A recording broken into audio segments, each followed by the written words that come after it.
All I know about PYL is he shot calls for LGD, and he's the support for Imp. And Imp is someone who I have a good amount of respect for because he has such sick mechanics. I don't know too much about PYL. I practiced a lot against him during Worlds, and he was okay. So I think I should be able to win. Well, we saw what one small mistake can be capitalized on to pull a victory out there for Kasing. But now it's time to move on to our next matchup of the evening. On the blue end of the abyss for Team Ice, he brought brand support to the international stage. Thanks for that, by the way. It's PYL! And his opponent on the red side for Team Fire in his third All-Star appearance, TSM's newest bot lane ward. The man so nice, they named him twice, Lift!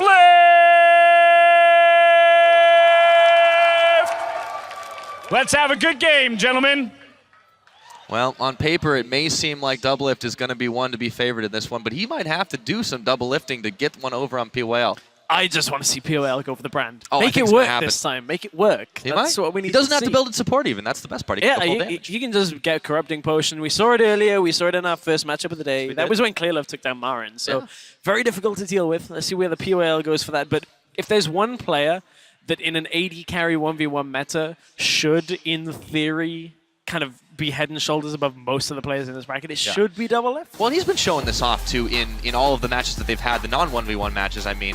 And I'm a little scared to face off against him, I think. But the brand is banned away. We won't get to see it. Callista Caitlyn taken off the board. And Urgot as well. Yeah, at this point, these are pretty much what you'd expect as the bans. I'm expecting Kindred to come out here. This is like already the most strategically thought out pick and ban phase. And that is a wonderful anti-cosplay. Just want to say. It's great. I love it. Channeling our inner LCK right now. It happens from time to time. Now Varus is going to be taken away as well. And this means Kindred, Lucian, a very quick pickup for Doublelift, though, does not even hesitate insta-locks. He does. Kindred is up, though. I'm a little surprised that the cannon ban when Kindred was. This is the difference between these two. Insta-lock and PYL is just like, you know, I'm going to take my time, think about what I want to do. This is a classic Brains versus Bronze matchup. It is, and I really want to see something cheesy out of PYL.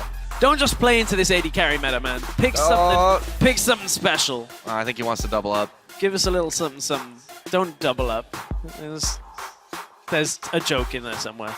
There's definitely one. But come on, PYL. Okay. Just give me something He's got different. 6 seconds, but I think don't give me an AD carry. I don't want to see that.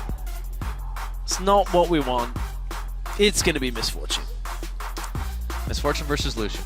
Well, let's put it this way. If PYL wins this matchup in an AD carry against an AD carry main in Doublelift, long time AD carry main, this is going to be like a big win for Team Ice. Well, you said a disadvantage here. I mean, that really is just, you're giving somebody the comfort level of being able to pick up that AD carry and not really getting rid of a lot of the other bits of his pool. And that's kind of the hard part, because there wasn't so much he could get rid of, but then he goes and plays into that same game. Yeah, he's playing right into Doublelift's hands, but this is 1v1, so it's a little bit different from the 2v2. Last time we saw Doublelift in this kind of competition in All-Stars, the 2013 2v2 tournament. This time Doublelift can't blame it on X Special. That was the 2v2 that they did end up losing in the end of it, so we'll see if Doublelift has any better luck this time around on his own. So I believe we heard him talk earlier about how there's nobody else to blame. Hey, it's 1v1, man. Yeah. This is the true primal test. You know, you can talk about how cerebral of a game League of Legends is and how much forethought goes into it, how much teamwork, but right now, right here, it just comes down to these two players, one lane, one abyss, and we are starting off with the potion. Corrupting Potion on Misfortune. I don't know how I feel about that.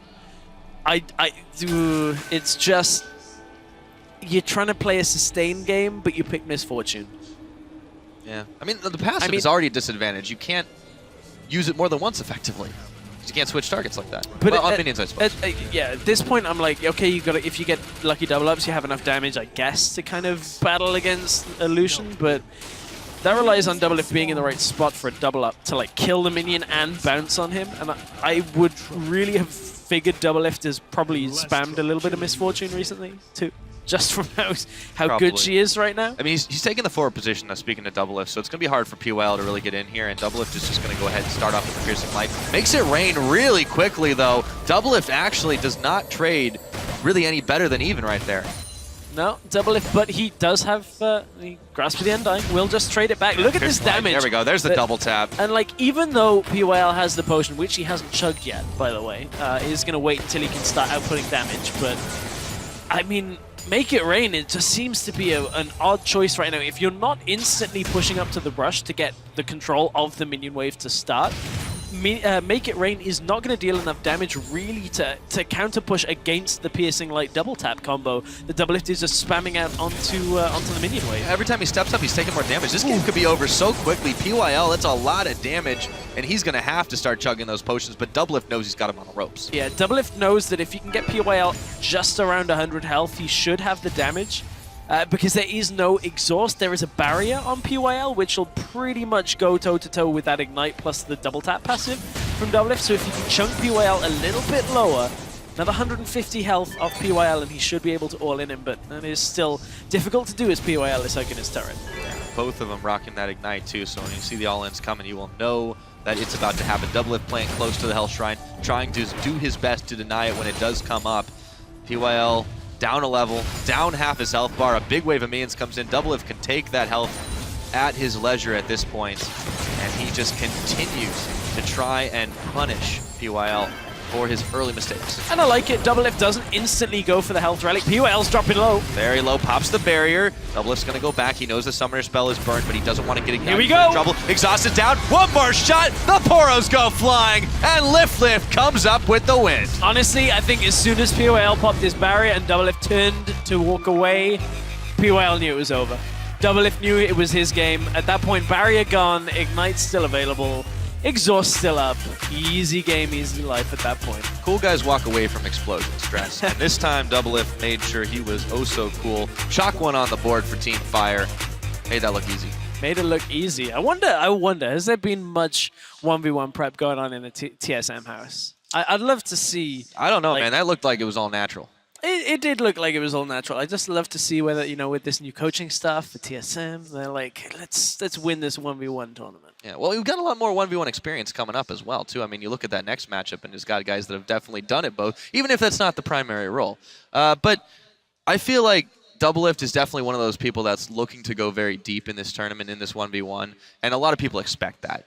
Oh, you have to feel that. In 80 carry versus basically 80 carry meta, absolutely. Like, Doublelift, if I was putting my money on anybody as an 80 carry in this situation, it would be him. Still putting my money on Kira, but that's just from knowing the map inside out. Well, we'll just have to see. For now, though, we're going to go send it back to the ring to see what Dash has got to say to the next contestants.